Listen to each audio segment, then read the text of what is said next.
Good morning, everyone. This is Miss Diana from the Wyndham Public Library giving you Calm as a Critter today. We do have a special guest with us today, in case you can't see over here.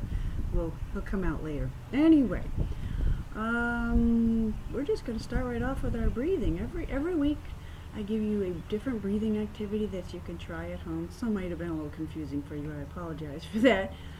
Today, this is counting breaths. We only need to count to 3. It shouldn't be too complicated. There's a couple different ways you could do the counting breaths, but let's give it a shot. And let's see. So what you do is of course you always sit up with your back straight. You can actually do this standing or lying down, but sitting is you're the most sturdy and strongest when you're sitting in like a crisscross applesauce position. And rest your hands on your knees if you can, or wherever's comfortable for you. Alright, sit up straight. When you breathe in, you're going to count 1 in your mind. You're not going to say it out loud. You don't have to hold up a finger. I'm just telling you it's 1.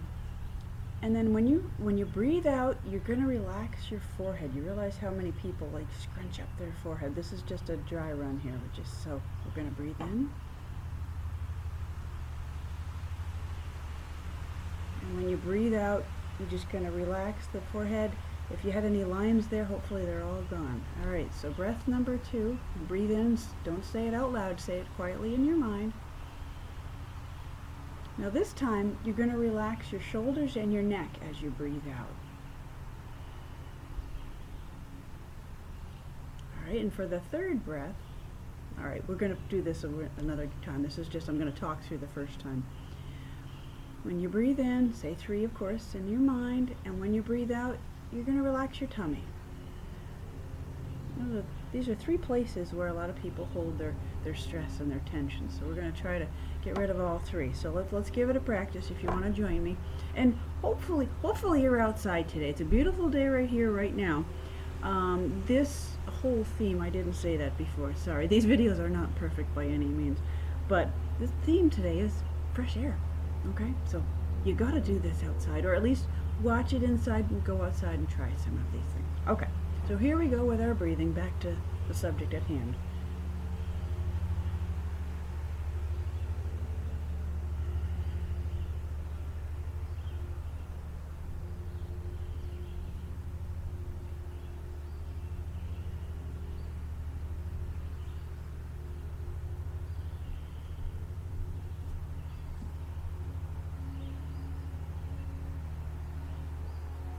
Hopefully you get the idea.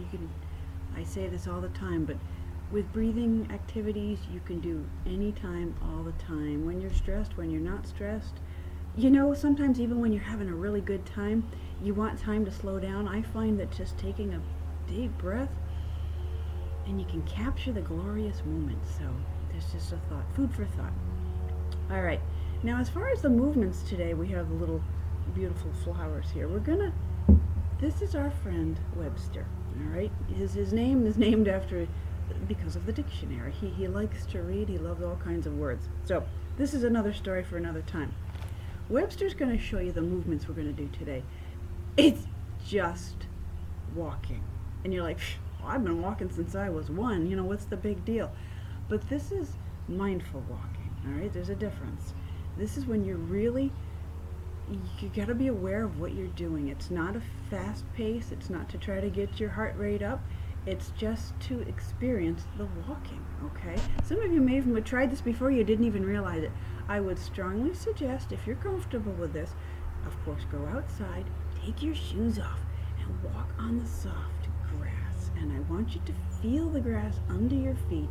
Webster's going to do that. We're going to show it down to show you what his feet are going to do.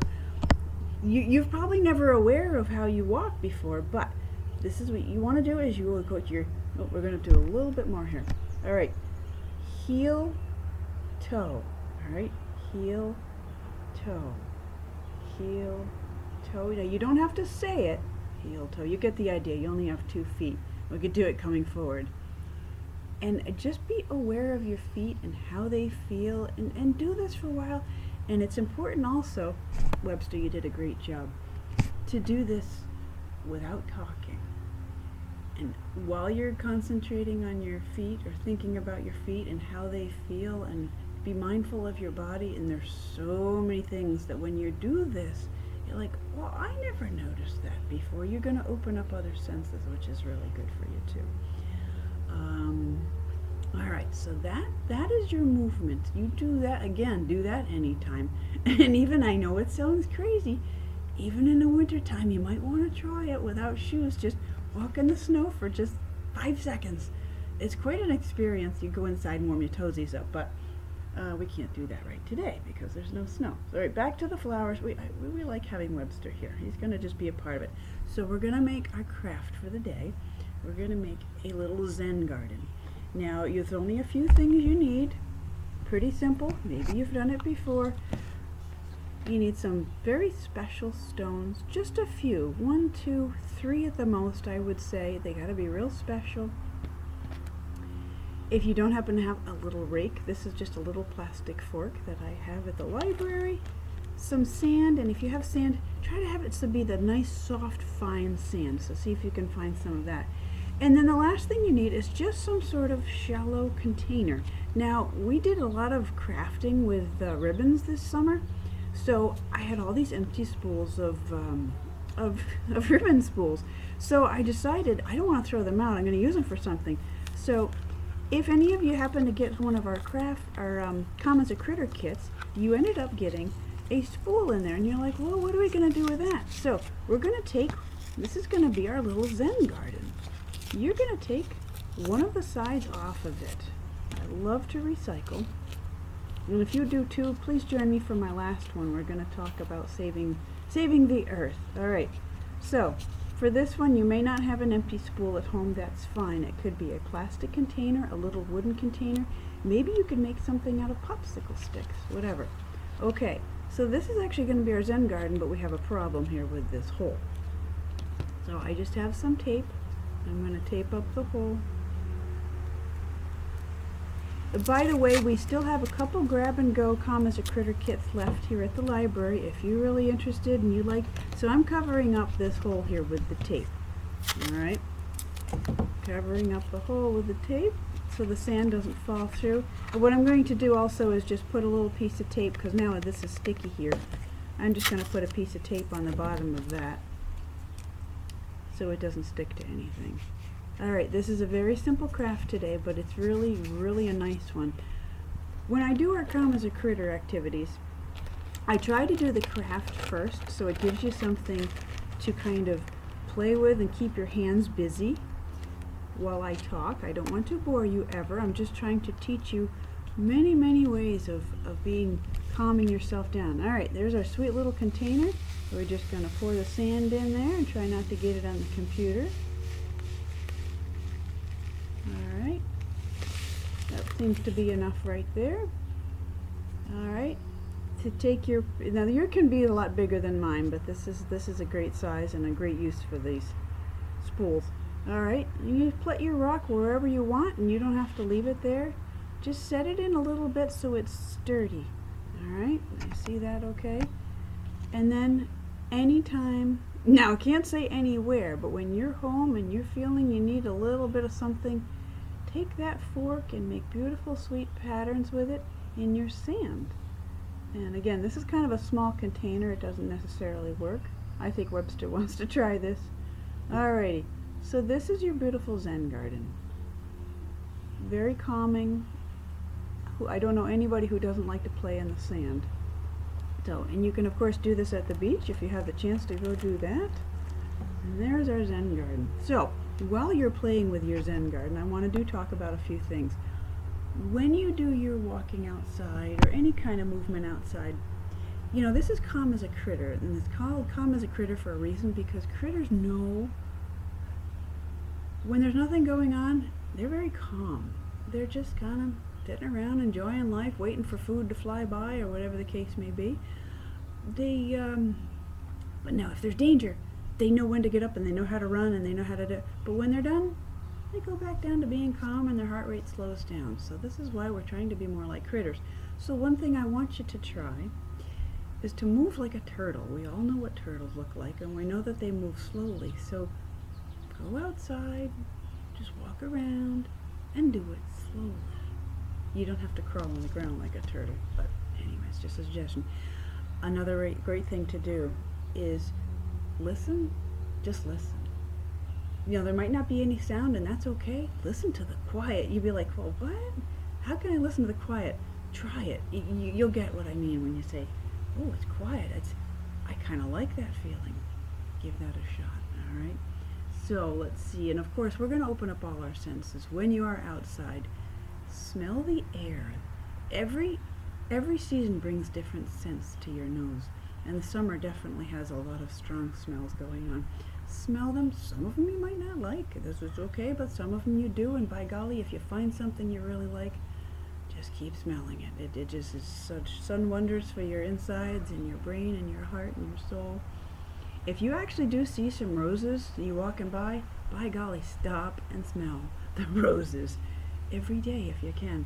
And sometimes if you don't want to go outside, this is why we have flowers here. Bring some of the outside inside. This didn't cost me any money. You don't have to go to the store to buy flowers. Just go pick some wildflowers. It's great. Webster loves that. Let's see, where's Webster again? All right. Let's see. Of course, open your eyes.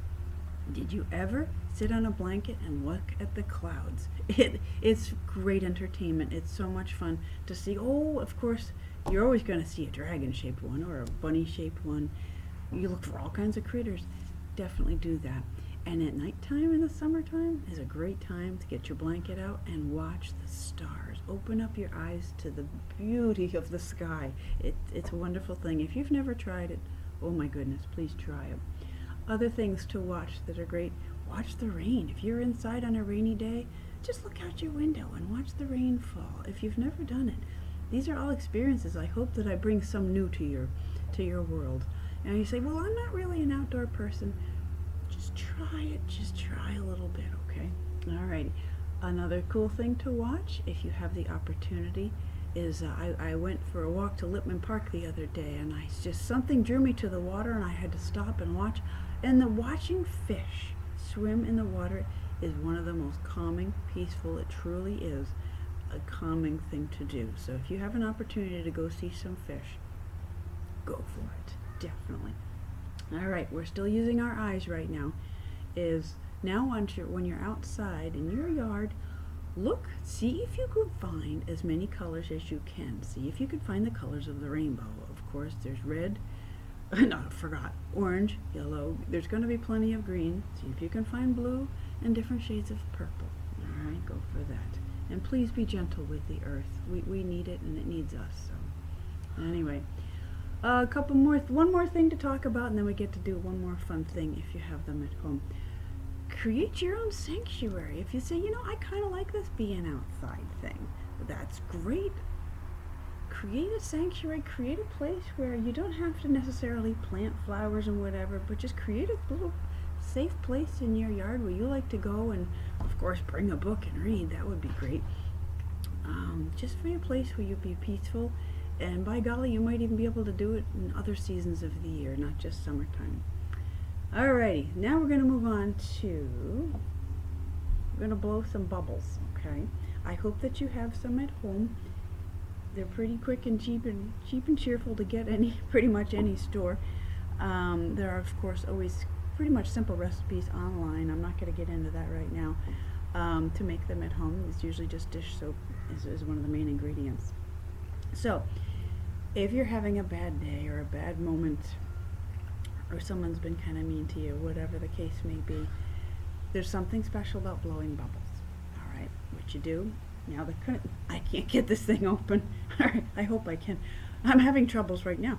So, with your bubbles, I still can't get it open. I hope, there we go. All right, bubbles rhymes with troubles, all right? So when you blow your bubbles, that didn't work. I keep having technical difficulties. All right, did you see those? Watch your bubbles. Watch it blow away. Watch it, watch it, watch it. Take one of your troubles, put it inside that bubble, and watch it go away as far as it can go. And then when it's gone, maybe some of your trouble will be gone with it. Give it a try. Blow bubbles. Now you can just do it for fun. If you're having a great day, that's great. Catch 'em. Bubbles are so innocent and fun and beautiful. I strongly suggest that we do have plenty of spare little bubble containers at the library if you want to come in. We are open. I keep telling everybody that, but I want everybody to know we miss you. So please come back and blow some bubbles. All right, I like to leave you with a challenge or two. All right, this is I got this inspired by a book by Andrew Clements. Love this author. It's called No Talking. And I challenged myself one time. I said, I wonder if I can go an entire day without talking, because it does something beautiful to your brain and your body, and it calms you down, and it may do other things that you wouldn't be aware of. It's a great thing to try. Start small, try to go an hour without talking. Okay, now tell everybody in your family what's going on. Say, you know what, I'm just going to be quiet for a while. Better yet, do it outside. And then if that says, I could do an hour, go for 2. Just keep upping it. And then the ultimate goal, I think, try to go an entire day without talking, if possible. That might be kind of tricky. You could write notes or whatever, but give it a try. All right. And the last thing is, this is definitely an outside activity. See if you can watch the sunrise. Might have to get up a little extra early this time of year. Or see if you can watch the sun set. Now you can do this right in your yard somewhere. It might go behind trees. It's not necessarily on the horizon, but you can watch it and just. Now don't stare at the sun. Don't just kind of have it off in the distance. I don't want to hurt your eyes. But try that. And then the ultimate is to see if there might be some chance in one day you can actually watch the sunrise and sunset in the same day. By golly, if you can do that, you got a good world going on there. Alrighty, that is it, Webster. Thank you so much for joining me. That worked out pretty good. I didn't have a camera person today, so it'd be hard to show you how to walk. So maybe he'll come visit us again sometime, and I hope you come visit me again sometime too. Thanks for joining me, and see you next week. Bye, everybody.